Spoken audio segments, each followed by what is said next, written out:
오늘 예배에 대하여 예배란 무엇인가 하는 것을 한 시간 더 생각하겠습니다. 지난번에 예배란 예를 갖추어 절하는 것이다 하는 것을 생각했죠. 예배, 성경의 예배와 관련된 단어를 다 집약해서 보면 한문으로 번역된 예배라는 번역이 참 잘 된 것입니다. 절배자를 써서 예를 갖추어 절하는 것이다. 이것이 참 잘 된 번역입니다. 예배란 하나님 앞에 나와서 예를 갖추어서 절하는 것입니다. 우리가 예배를 드릴 때마다 예를 갖추어서 절하는 것이다 하는 의식을 가지고 예배할 필요가 있겠습니다. 그런데 예를 갖추어 절하는 것이 무엇인지 예배만 생각해서는 잘 안 될 수도 있습니다. 그래서 우리가 지난 시간에 사도행전 2장에서 예를 갖추어 절하는 것이 어떤 것인지를 살펴보았습니다. 거기 하나님의 교회가 있고 성령 하나님께서 강림하셨고 그리고 부복한 사실이 있었죠. 부복하다는 것은 예배를 드렸다는 것인데요. 물론 거기에 교회라는 단어와 예배라는 단어가 나오지는 않습니다. 그러나 그림은 그릴 수가 있습니다. 먼저 예수 그리스도께서 이 땅에 계실 때 그리고 부활하셨을 때 죽으시기 전에 또 부활하셨을 때 성령 하나님께서 보내실 것이라는 약속을 하셨는데 그 약속을 믿는 사람들이 예수 그리스도를 믿는 사람들이 한 120여 명이 모였다고 했죠. 그리스도께서 불러 모으신 자들입니다. 교회입니다. 거기에 성령 하나님께서 강림하셨습니다. 하나님께서 강림하시니까 제자들이 그중에 대표가 베드로이죠. 베드로가 하나님께서 하시는 말씀을 대언했고 하나님을 대언하자 거기에 참여했던 회중들 중에 형제들아 어찌할꼬 하고 부복하면서 회개한 사실이 있습니다. 그리고 거기에 세례가 있고 좀 더 나가면 사도들이 좀 더 가르쳤는데 더 가르치자 교제하고 떡을 뗀 성찬이 있고 또 더 나가면 부동산을 팔아서 헌신을 하는 헌신도 있었습니다. 이런 것들이 다 예배의 요소입니다. 이런 것을 우리가 염두에 두고 예배에 임하면 우리가 예배를 잘 드릴 수가 있습니다. 우리가 드리는 예배가 옳은지 그른지 분별을 할 수가 있습니다.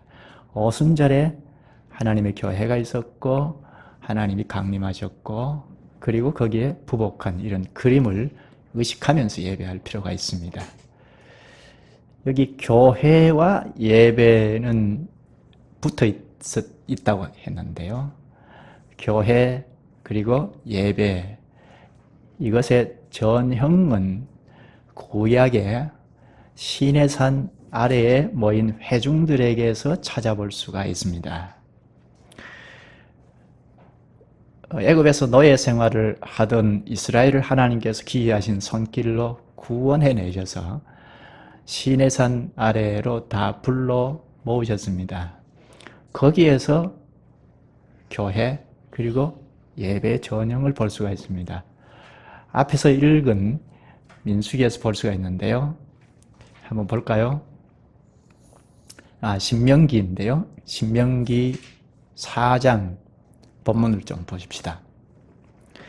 여기 신명기 말씀은 우리가 아는 대로 시내산에서 있었던 일 이후에 40년 후에 모압 평지에서 모세가 설교하는 내용이죠.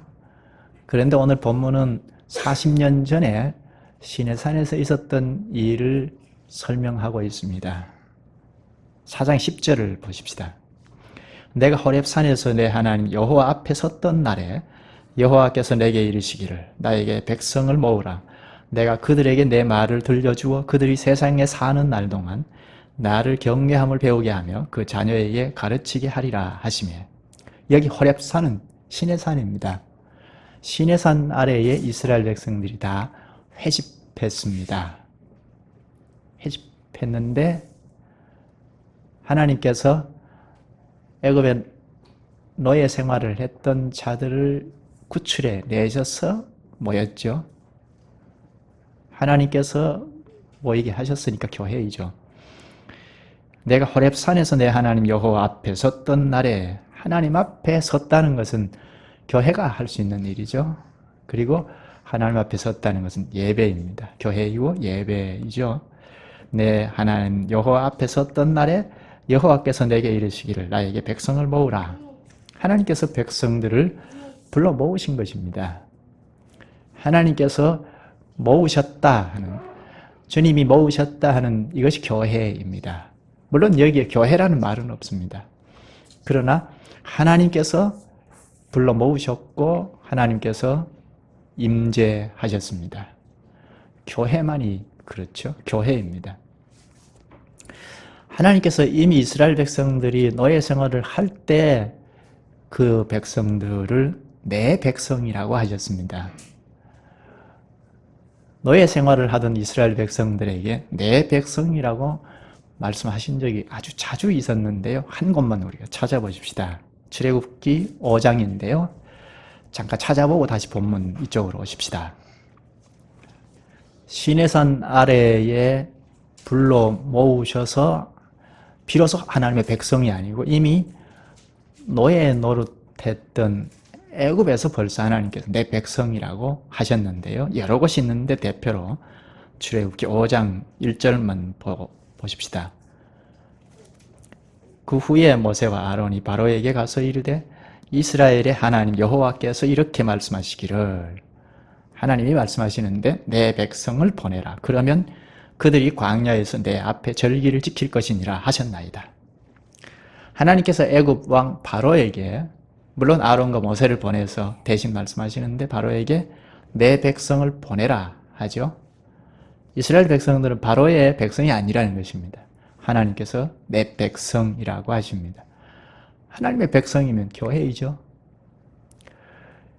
교회를 하나님의 백성, 하나님의 가족, 그리스도의 몸, 그리스도의 향기, 그리스도의 군사, 또 성령의 전, 이렇게 여러 가지 그림으로 말을 하는데 하나님의 백성도 교회입니다. 내 백성을 보내라. 그러면 그들이 광야에서 내 앞에 절기를 지킬 것이니라. 하나님께서 이스라엘 백성들을 애굽에서 구원해 내신 목적이 무엇인가요? 여기 말씀하는데요. 노역에서 단지 자유를 주는 정도인가요? 여기 그들이 광야에서 내 앞에 절기를 지킬 것이니라. 여기 절기를 지킨다는 것은 하나님 앞에 나와서 예배한다는 것입니다. 교회로 모여서 예배하는 것입니다. 이스라엘 백성들을 애굽에서 구출해 내신 목적은 회집하여 교회를 이루어서 하나님 앞에 예배하는 데 있습니다.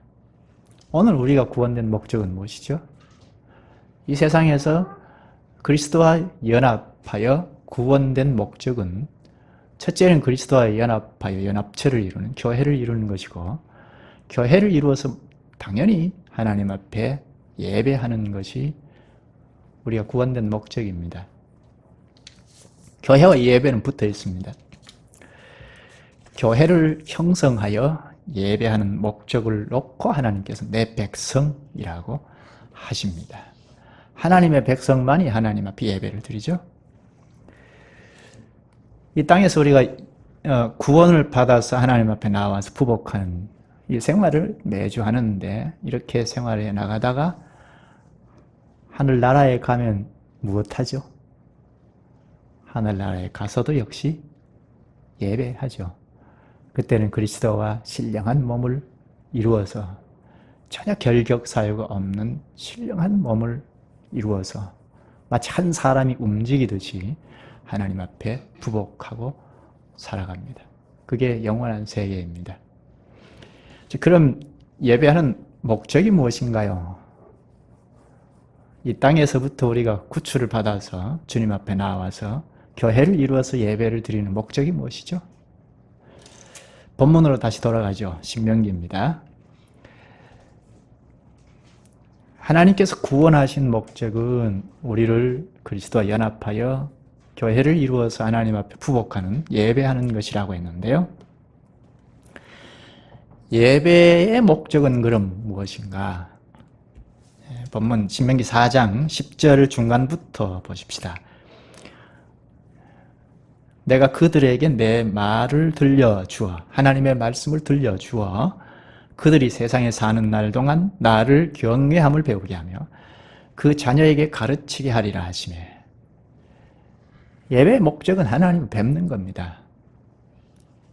그게 핵심이죠. 예배는 하나님을 뵙는 겁니다. 그런데 여기 그들에게 내 말을 들려주어 하죠.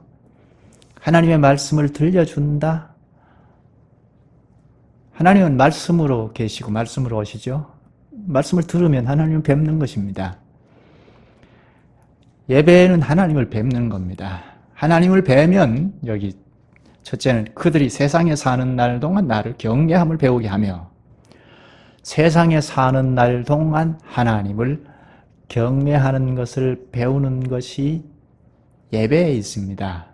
그리고 그 밑에 세상에 사는 날 동안 자녀에게 가르치게 하리라. 자녀도 하나님을 경외하도록 가르치는 것입니다.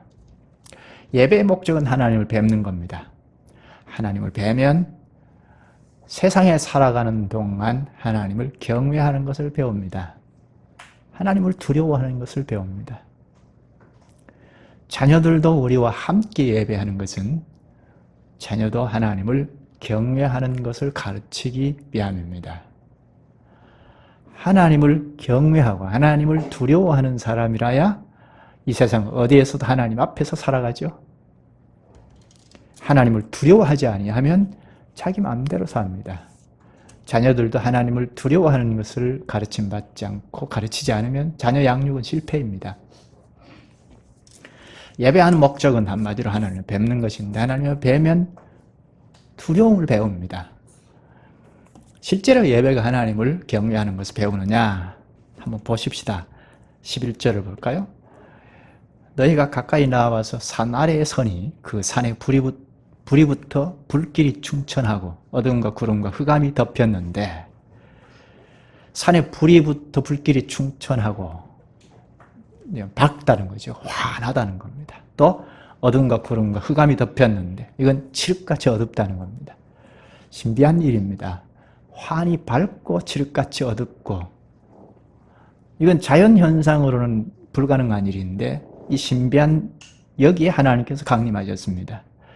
이 그림이 출애굽기 19장의 그림입니다. 얼른 좀 가볼까요? 출애굽기 19장으로 가십시다.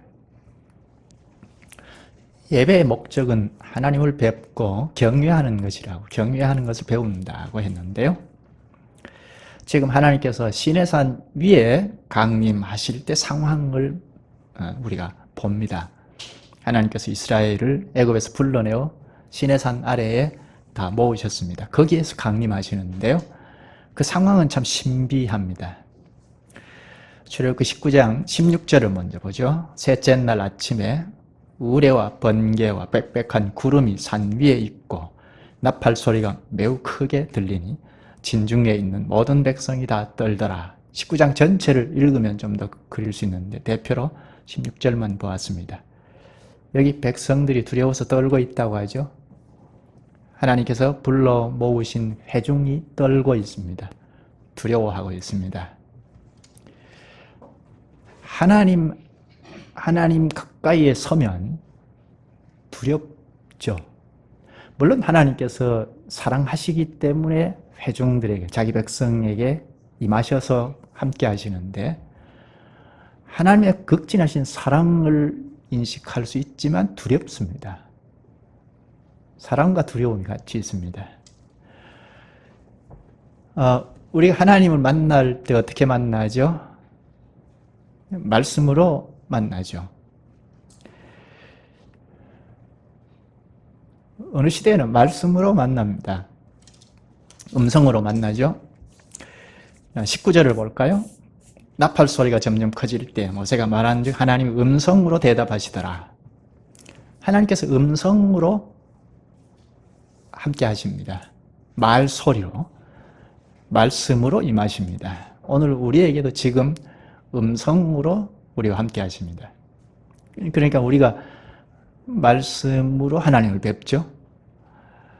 우리가 하나님을 직접 뵈면 죽으니까 하나님께서 음성으로 만나 주십니다. 이것도 사랑이죠.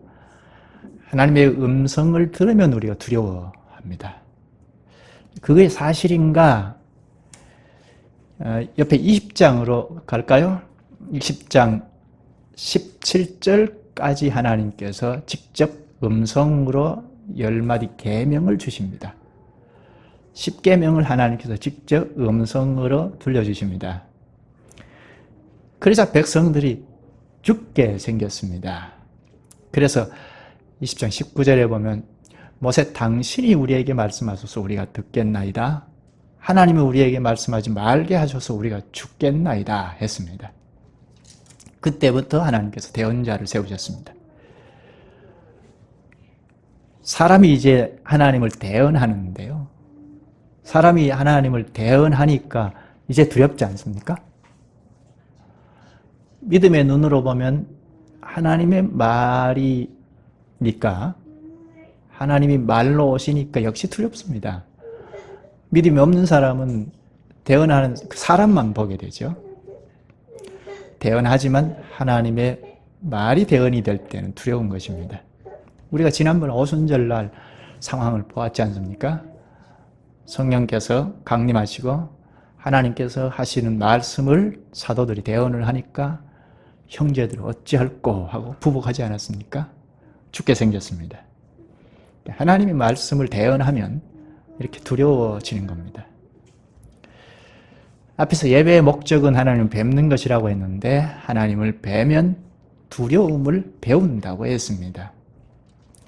세상 사는 날 동안 하나님을 경외하는 것을 배우고 살아갈 때 삶의 어느 요소에서 살아가든지 하나님 앞에서 살아가지 않을 수 없죠.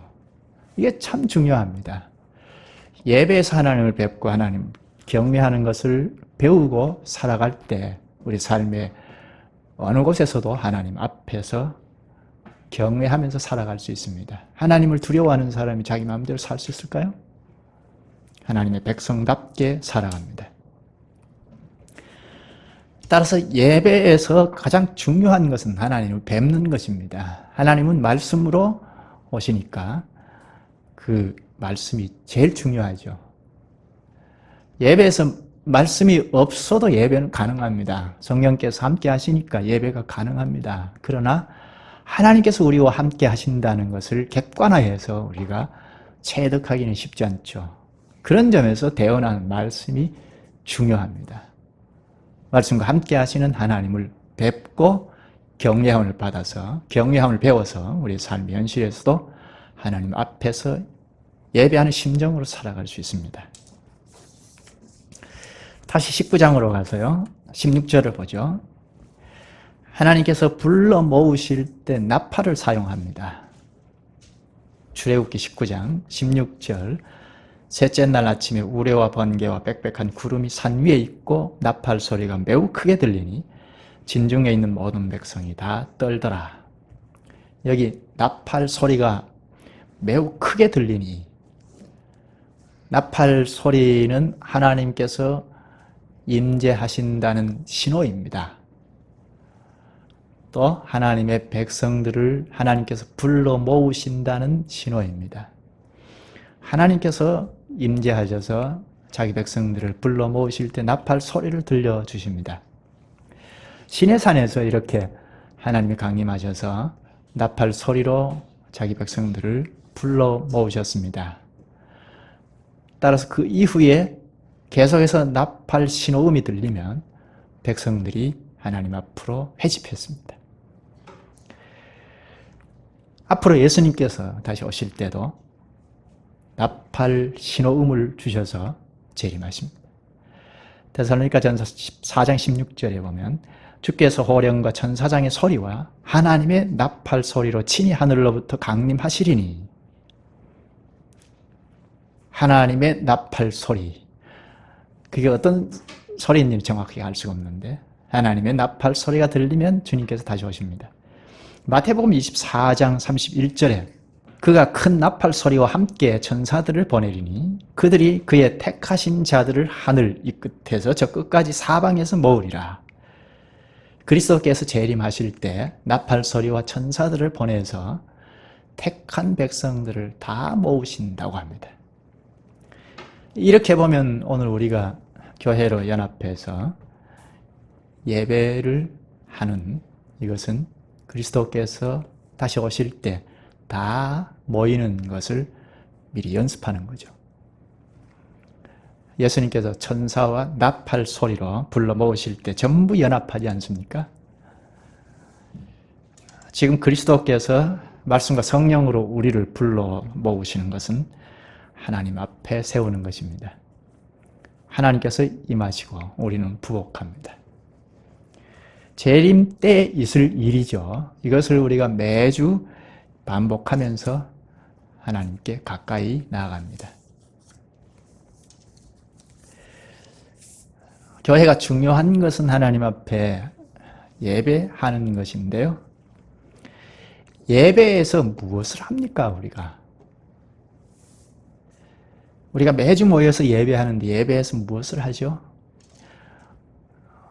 신명기 본문 4장 13절에 보면 여호와께서 그의 언약을 너희에게 반포하시고 너희에게 지키라 명령하셨으니 곧 십계명이며 두 돌판에 친히 쓰신 것이라. 하나님께서 이스라엘 백성들이 지내선 아래에 불러 모아놓고 그들이 부복하니까 여기 언약의 말씀을 반포합니다. 그것이 출애굽기 20장 3절부터 쭉 말씀하시는 십계명입니다. 출애굽기 20장 1절, 2절은 하나님께서 이스라엘 백성들을 어떻게 구원하셨다 하는 것을 말씀하시고 나는 너를 구원한 여호와다 하시고 이게 언약 관계를 설정하시는 건데요. 그리고 3절부터는 십계명을 쭉 말씀하십니다. 십계명을 직접 말씀하시니까 우리가 앞에서 보았죠. 백성들이 두려워서 어쩔 줄 몰라 했습니다. 모세 당신이 말해달라 우리가 듣겠다고 했습니다.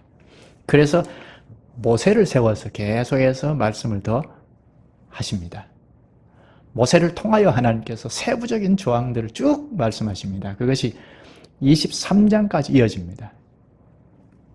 그리고 24장에서 언약을 세웁니다.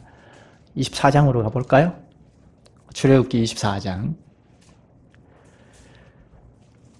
3절을 보면 모세가 와서 여호와의 모든 말씀과 그의 모든 율례를 백성에게 전하매 모든 말씀을 모세가 대언하자 그들이 한 소리로 응답하여 이르되 여호와께서 말씀하신 모든 것을 우리가 준행하리이다. 하나님께서 모세를 통하여 언약의 말씀을 들려주자 백성들이 한 목소리로 여호와께서 말씀하신 모든 것을 우리가 준행하리이다 합니다. 언약의 내용인 계명과 율법을 전하자 백성들이 하나님께서 하신 말씀을 다 우리가 지키겠습니다 하고 맹세합니다. 그리고 바로 연결해서 번제와 화목제를 가지고 예배를 드립니다. 이것은 언약을 세우는 거죠. 예배는 언약을 세우는 것입니다. 내려가서 7절에 나오는데요. 언약서를 가져다가 백성에게 낭독하여 듣게 하니 그들이 이르되 여호와의 모든 말씀을 우리가 준행하리이다. 하나님 앞에서 번제와 화목제로 서로를 잡아서 예배를 드리자 그리고 난 다음에 다시 언약서를 가지고 와서 들려주자 백성들이 여호와의 모든 말씀을 우리가 준행하리이다 하고 맹세를 합니다. 이게 예배의 절정입니다. 언약의 말씀을 듣고 여호와의 모든 말씀을 우리가 준행하리이다 하고 맹세하고 다짐한 이것이 예배의 절정입니다. 좀 더 가서 11절에 보면 이스라엘 자손들이 그 11절 끝에 보면 하나님을 뵙고 먹고 마셨다 합니다. 하나님을 뵙고 먹고 마셨다. 여기 먹고 마셨다는 것은 앞에 하나님께 서로 화목제를 드리지 않았습니까? 하나님께서는 그 예배를 받으시고 응답의 식물로 다시 제물을 주신 것입니다. 그것을 나누어 먹으면서 하나님 앞에서 화목합니다. 예배를 받으셨다는 거죠. 마치 오늘날 우리가 하나님 앞에 나와서 하나님의 말씀을 듣고 그 말씀을 깨닫고 다짐하고 맹세할 때 하나님께서 예배를 받으셨다는 응답의 식물로 말씀도 주시고 축도도 하시는데요. 그 말씀을 깨달음을 가지고 나누는 것과 같은 것입니다. 이런 일은 하나님께서 구원하신 백성이기 때문에 가능한 일입니다. 우리가 하나님 앞에 예배할 수 있고 하나님이 우리의 예배를 받으시는 이런 일은 언약 관계이기 때문에 가능합니다. 하나님께서 누구의 예배를 받으시는가? 자기 백성들과 언약을 맺은 하나님의 백성들의 예배를 받으십니다. 예배는 하나님과 백성 간의 언약 하에서 되는 것입니다. 하나님께서 강압적으로 눌려서 그 아래에 꿇어 엎드리는 것이 아닙니다. 백성도 하나님의 그 힘에 눌려서 부복하는 것이 아닙니다. 하나님께서 불러내셨고 크신 사랑이죠. 하나님께서 세상에서 죄에서 불러내셨고 구출하셨습니다. 사랑이죠. 그리고 내가 너희 하나님 노릇해 줄게 하고 언약 관계를 맺으셨습니다. 크신 사랑이죠. 우리와 눈높이를 같이 하셔서 내가 너희 하나님 노릇해 주겠다 하고 약속하십니다. 하나님의 사랑의 표현, 하나님의 극진하신 사랑 때문에 우리가 예배를 드릴 수 있고 하나님이 받으시는 것입니다. 하나님께서 언약을 세워서 사랑의 관계로 정하셨기 때문에 예배가 가능합니다. 시내산 아래에서 하나님께서 거기에 불러 모으신 교회와 언약을 세우셨습니다. 이것이 1세대들이죠. 그리고 오늘 신명기에 나오는 백성들은 출애굽 2세대들입니다. 모압 평지에서 언약을 새롭게 세웁니다. 시내산 언약을 새롭게 세우는데요. 갱신하는 거죠. 예배는 언약을 갱신하는 것입니다. 지난주에 세운 언약으로 그냥 그대로 유지되는 게 아니죠.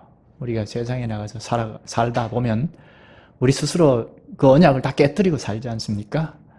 그래서 하나님께서 다시 불러 모으셔서 지난주에 언약이 파기된 것을 다시 새롭게 세우십니다. 예배는 언약을 계속 갱신하는 것입니다. 출애굽 2세대들에게 시내산 언약의 말씀을 쭉 읽습니다. 그것이 신명기입니다. 신명기, 신자가 되풀이하다 신자인데요. 재차하는 신자입니다. 그래서 제명기라고 하기도 합니다. 언약의 말씀을 읽으면서 하나님께 충성을 다짐합니다. 요즘 하나님의 말씀을 들으면서 충성을 맹세하는 것과 같습니다. 이들이 가나안 땅에 들어가서도 언약서를 읽고 하나님께 충성을 다짐합니다. 여호수아 8장에 보면 에발산에서 언약의 말씀을 낭독하고 하나님 앞에서 충성을 다짐합니다.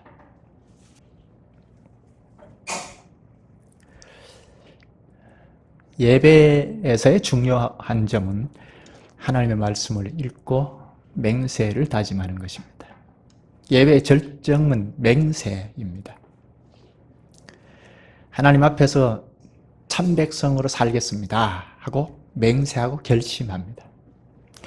이것은 오늘 우리가 예배 중에 헌금하는 것에서 잘 나타납니다. 헌금은 예배의 절정입니다. 우리의 전부를 주님께 드립니다 하고 다짐하는 겁니다. 예배는 하나님과 언약 관계를 새롭게 하는 것입니다. 우리가 매번 예배를 드리는 것은 언약을 매번 새롭게 하는 것입니다. 이렇게 점점 새롭게 하면서 하나님 앞에 더 가까이 나아갑니다. 말씀을 좀 정리를 할까요? 하나님께서 우리를 불러 모으시고 구원하신 것은, 구원의 목적은 우리를 그리스도와 연합하여 교회를 형성하는 것이고, 교회는 하나님 앞에 예배하는 것입니다. 예배의 목적은 우리가 하나님을 뵙는 것인데, 말씀으로 오시는 하나님을 뵙는 것입니다. 하나님을 뵈면 두려움을 배웁니다. 세상 사는 날 동안 경외함을 배우는 사람이 하나님 앞에서 합당하게 살아갈 수 있습니다. 예배에서 언약을 갱신합니다. 지난주에 하나님과 언약 관계를 맺었지만 삶의 현실에서 언약을 파괴하고 삽니다. 그래서 다시 하나님께서 불러 모으셔서 언약을 갱신하십니다. 우리가 예배 때마다 언약의 말씀을 들을 때 새롭게 다짐하고 맹세하면서 언약을 갱신합니다. 이런 내용들을 우리가 예배 때마다 의식하면서 드리면 예배가 실패하지 않을 것입니다. 여기까지 하죠. 자비하신 주님, 주님께서 저희를 구원하셔서 하나님의 교회를 형성할 때마다 주님께 부복할 수 있게 하시오니 감사합나이다. 저희가 예배에서 늘 주님을 뵙고 두려워하는 것을 배워서 세상에 사는 날 동안 주님을 경외하며 살아가게 하여 주시옵소서. 주께서 말씀으로 저희를 불러 모아 언약의 말씀을 하실 때 저희가 맹세하고 다짐하는 것이 예배의 절정임을 늘 인식할 수 있게 하여 주시옵소서. 이렇게 점점 더 새롭게 되어서 주님께 더 가까이 나아가게 하여 주옵소서. 예수님의 이름으로 기도하옵나이다. 아멘.